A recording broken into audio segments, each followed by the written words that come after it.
Planet Reddit. Today's story is... My daughter turned her back on me because of her narcissistic father and postponed her wedding, but what she overheard in my living room changed everything in 5 minutes. It had been years since my daughter Scarlett had distanced herself from me. Since she turned 18, our once close relationship had begun to cool.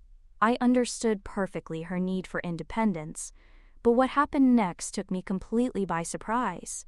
On her 21st birthday, I discovered through her social media that she had re-established contact with Marcus, her biological father.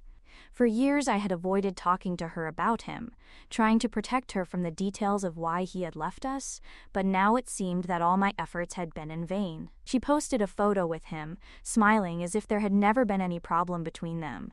That image caused me a deeper pain than I wanted to admit. The next day, Scarlett called me with an unusual emotion in her voice.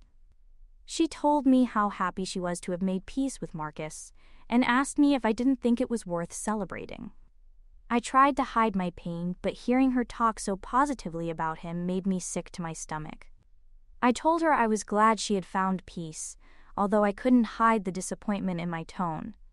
There was something in the way she spoke that made me feel like I was losing her. The conversation took an unexpected turn. Scarlett mentioned that, because of everything she and Marcus were rebuilding, she needed to get away from me for a while. Her tone was carefree, almost as if she were telling me about a weekend trip. She explained that she couldn't balance everything at the moment and that she needed space. Her words hit me like a punch in the stomach. It wasn't a surprise, but the firmness in her voice left me speechless. She didn't even offer me a proper goodbye. That was the last time I heard from her for weeks. I tried to get in touch with Scarlett several times, but my calls and messages went unanswered. I assumed she would be busy with her new relationship with Marcus. However, one day I received a call from George, Scarlett's fiancé. They had been together for 8 years, 5 as friends and 3 as a couple. And as far as I knew, they had a solid relationship. George always struck me as a stable and reliable man, just what Scarlett needed to balance out her impulsive and temperamental tendencies. George's voice sounded tense on the phone. He began by telling me that he needed to talk to me. The seriousness in his tone was evident. I prepared myself mentally for whatever he was going to tell me, not knowing if it would be something good or bad. When he told me that he had noticed strange changes in Scarlett, I wasn't surprised. She had been distant, even with him, and I had the feeling that it had something to do with Marcus. He explained that he was worried about her, that she didn't seem the same person anymore. He mentioned that she was also pulling away from him, and he didn't understand what was happening. I could hear the genuine concern in his voice. George sincerely loved Scarlett, and you could tell how much it hurt him to see her change like that. He was only a year older than her. I took a deep breath before deciding to tell him the truth. I wasn't sure how he would react, but he deserved to know. I explained that Marcus had been a constant source of instability in our lives, that he was manipulative and had outbursts of anger, and that I had spent years protecting Scarlett from him. I told him how I had tried to keep her safe from a man who didn't deserve her love. I explained that he had always been a toxic person, and that he had abandoned us when Scarlett was just a little girl, and now he was coming back pretending to be the perfect father. All the bitterness I had held in for so long spilled out as I spoke. It was now clear to me that Marcus hadn't changed at all. I apologized and told him that I wouldn't be able to attend his wedding, as I simply couldn't bear to see Marcus walking Scarlett down the aisle. It would break my heart completely to witness something like that. George remained silent for a long time after listening to me. I could almost feel him processing all the information, carefully weighing each word. When he finally spoke again, his voice sounded firm and calm. He thanked me for telling him the truth. But I could tell he was now facing a difficult decision. He confessed that he couldn't go ahead with the wedding unless Scarlett saw the truth about Marcus. He made it clear that he wouldn't marry her until she made things right with me, that she needed to face the reality of her past and stop hiding from him. His words surprised me, but as I thought about it, I understood his position.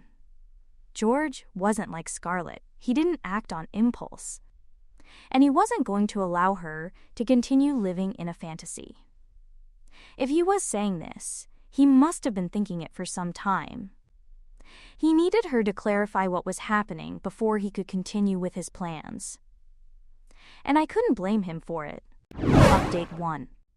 About 2 months later, it had been almost 2 months since I had last heard from Scarlett. The silence was becoming unbearable. I kept thinking about my last conversation with George. He had made it clear that he wouldn't marry her unless she faced up to her past and made things right with me. I understood why she needed to do that, but I still felt like I was being punished for something I hadn't done. I tried calling Scarlett again, but she still didn't answer. She had completely excluded me from her life, and I had no idea how she was feeling emotionally. Was she even thinking about what had happened, or had Marcus's return absorbed all her attention?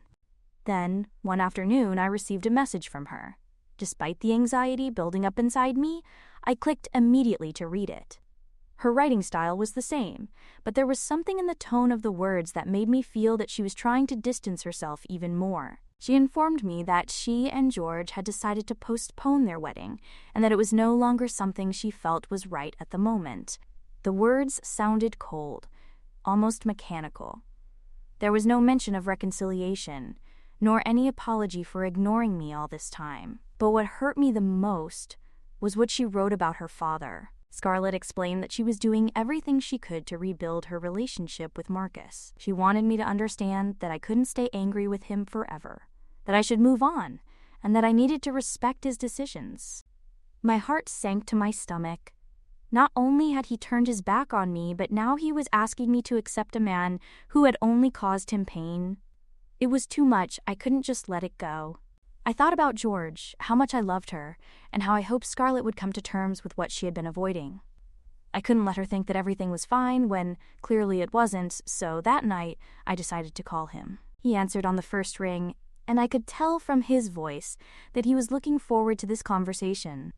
He remained silent while I explained what had happened, the message, the distance, and the coldness in Scarlett's words. I confessed that I was no longer sure what to do. I loved my daughter, but it was clear that she was choosing to ignore everything I had done for her over the years. I asked him if he thought I was wrong to feel hurt. George sighed deeply.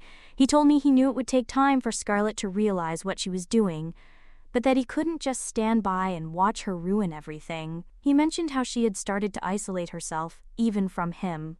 He explained that it was like trying to love someone who couldn't see the damage they were causing to themselves and others. It was painful to hear, but I understood that George was also dealing with his own emotions. He had been patient, more patient than I would have been in his place, but now I could see that his frustration was growing. I loved Scarlett, but I also knew that love was not enough to fix everything. Update 2. 1 month later. The days passed slowly, and I still had no news from Scarlett, as if she had completely disappeared from my life. All of you have advised me to be more considerate of George's emotions, and I have been. I am not taking it all out on him. I have had separate conversations with him that I have not shared here. One day, unexpectedly, I received a call from George. He didn't waste time with formalities. His voice sounded intense and urgent. He told me that Scarlett had come to him the night before, in tears, confessing everything. She had told him that she had been pulling away from me because she felt guilty about reconnecting with Marcus.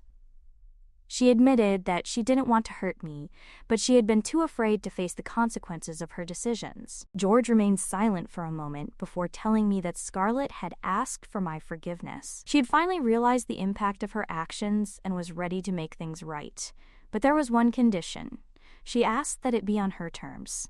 George made it clear that he wasn't going to let her get off that easily. He told her that if she wanted to reconcile with me and with him, she had to be sincere. No more excuses. No more hiding behind the idea that Marcus was some kind of hero. Scarlett needed to face the damage she had caused and be completely honest. When George mentioned that, she added that Scarlett was willing to try again. My emotions were in conflict. Part of me wanted to run to her, hug her, and forgive her, pretending that nothing had happened. But another part felt that I couldn't just forget how she had treated me. The years of sacrifice for her, protecting her and loving her unconditionally, seemed to have meant nothing in the end. And now, after everything, she wanted us to just pick up where we left off. I told George that I needed time to think. It wasn't something I could decide without considering the consequences. What if he was only apologizing because he was afraid of losing everything? What if, after all this time, he really hadn't learned anything? George understood my position, but he assured me that he would be there to support me, as I had been for him. Marcus's manipulation was one thing, but the way Scarlett had allowed herself to be carried away by his lies was another. George wasn't going to let her repeat the same mistakes. He wanted her to make a decision, not only for herself, but for the future they had planned together. When we finished the call, I felt more confused than ever. Scarlett had finally acknowledged that she was wrong, but I wasn't sure if I could trust her. The pain was still there. My own daughter, whom I had raised, had simply ignored me. My heart wanted to forgive her, but my mind warned me that it wasn't that simple. I really hoped she wouldn't ruin her relationship with George, but at the same time, I didn't want her to act just for the sake of it. Update 3. A fortnight later. The days after my conversation with George were confusing. I felt caught up in a whirlwind of emotions. I wanted to believe that Scarlett's apology was sincere. It wasn't until the following Sunday that Scarlett finally got in touch. She sent me a message saying she wanted to meet, and my stomach churned with nerves. I didn't feel ready, not yet, but after a few moments of internal debate, I decided I couldn't avoid this situation indefinitely any longer. When I arrived at the cafe, Scarlett was sitting at a table in the corner, looking smaller than I remembered. She wasn't the confident, independent woman I had raised. She looked vulnerable, as if she was trying hard to keep her composure, but failing. As soon as she saw me, she stood up, her face reflecting a mixture of hope and anxiety. I could feel the tension in her shoulders, the way she was biting her lip, as if she wasn't sure what kind of welcome I would give her. I approached and sat down without saying a word. There was so much I wanted to express, but I didn't know where to start.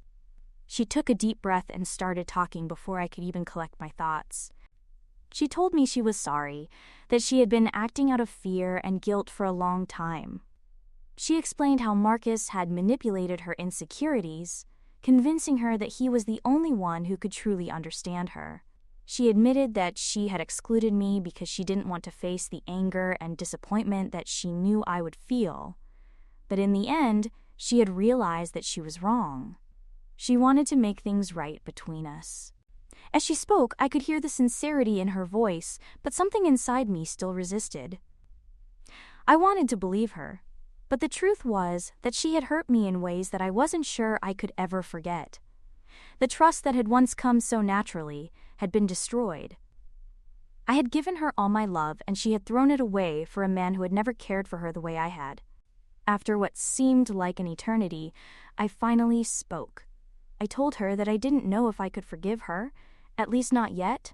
It wasn't just about the betrayal. It was how she had walked away when it suited her. I told her that I was tired of always being the one who fixed everything.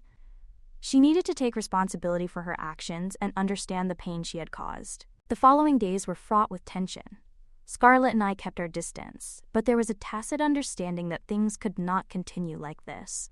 I had given her space to reflect, and now it was time for her to make a decision. She had said she wanted to fix our relationship, but that didn't mean I was going to give in and pretend nothing had happened. She had to prove it with actions. Meanwhile, George and I had several conversations about Scarlett's progress. He had been the one who pushed her to face her past, and even he was increasingly frustrated with the slow pace of her reconciliation with me.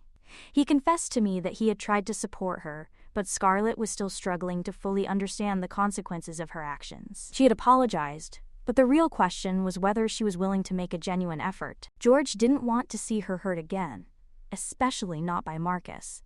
Nor did he want to be in a relationship built on lies. I received another call from George. This time his voice sounded calm but firm. He told me that Scarlett had broken down in tears, telling him that she didn't know how to fix everything that had happened. She was overwhelmed by guilt for what she had done to me, and she was afraid of losing him too. He said that she was beginning to realize that her relationship with Marcus wasn't as perfect as she once thought. George explained to me that he had told her that the decision was entirely up to her. He wouldn't marry her until she sorted things out with me first. That was his condition. He needed to see that she was capable of making the right decisions. not just for herself, but for their future together.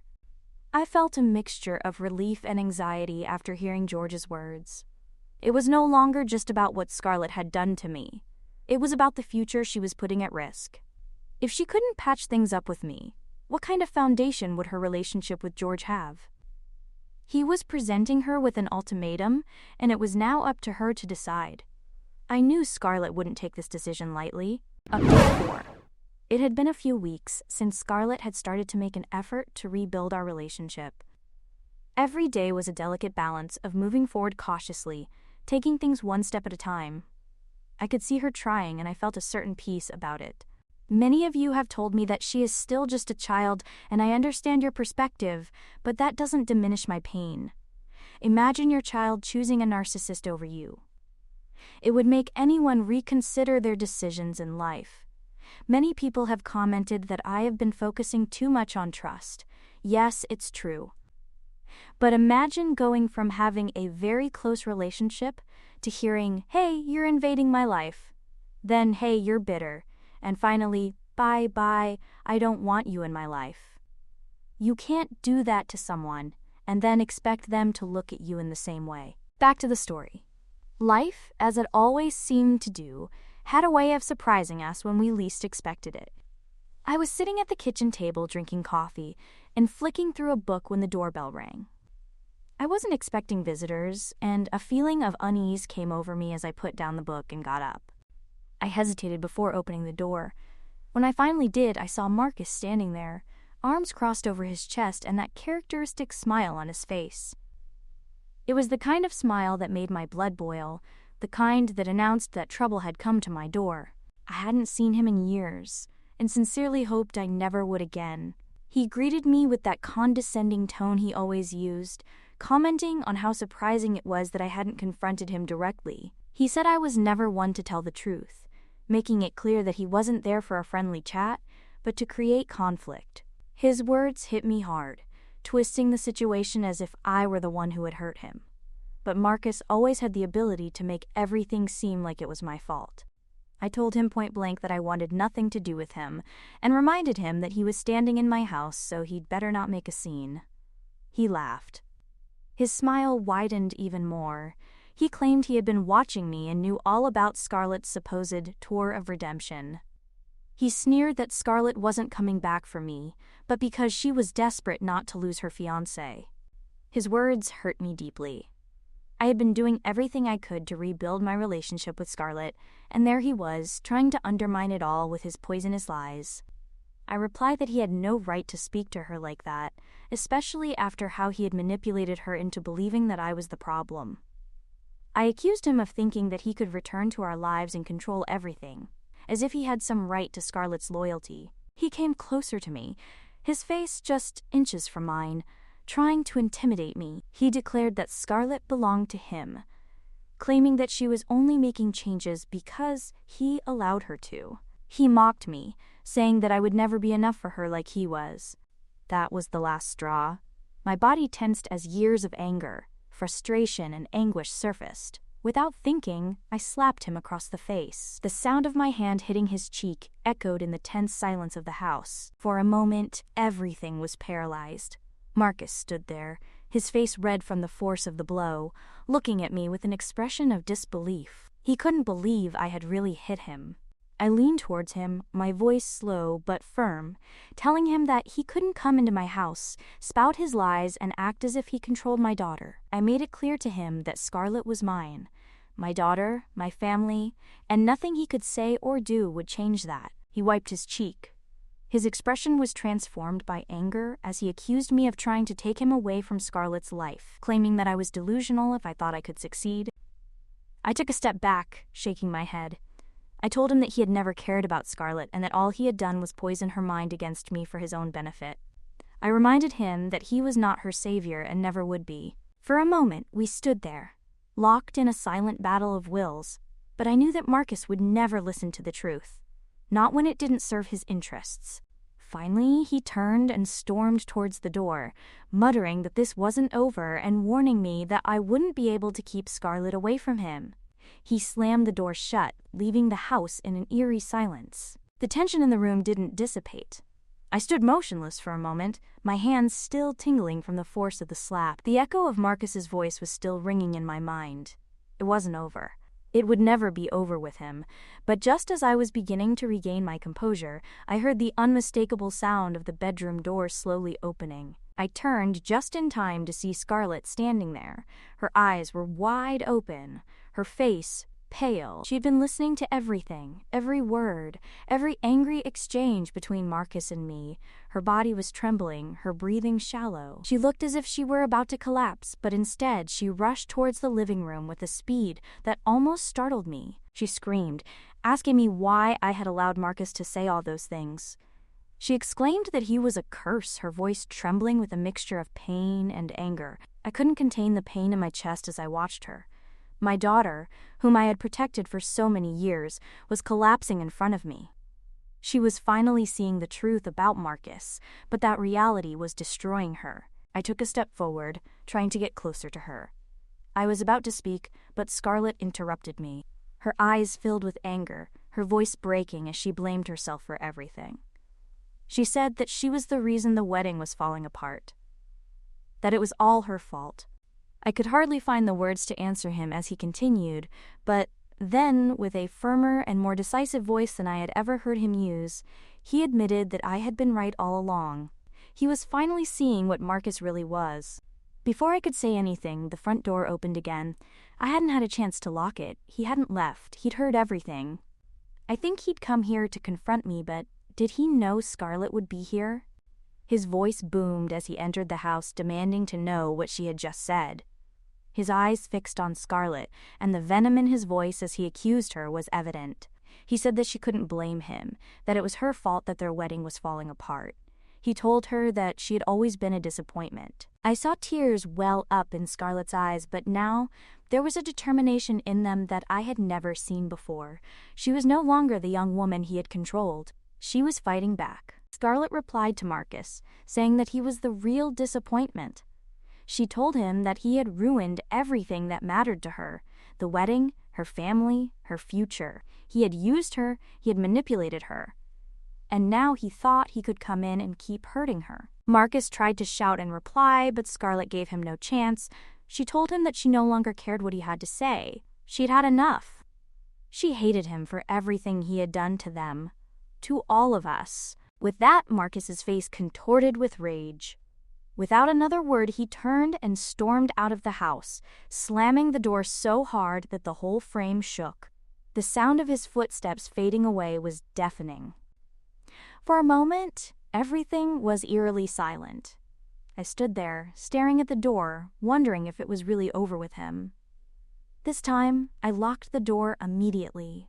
Then, suddenly, I felt the weight of the moment fall on me, and I ran to Scarlett's side. She'd collapsed on the sofa. Her shoulders heaved with silent sobs. I knelt down next to her, wrapped my arms around her, and hugged her tightly.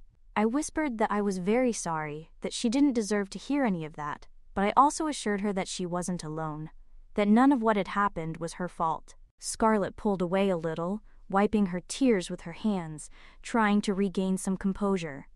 She said I was right, that I had been right all along. I nodded, gently pushing her hair away from her face. It was a painful moment.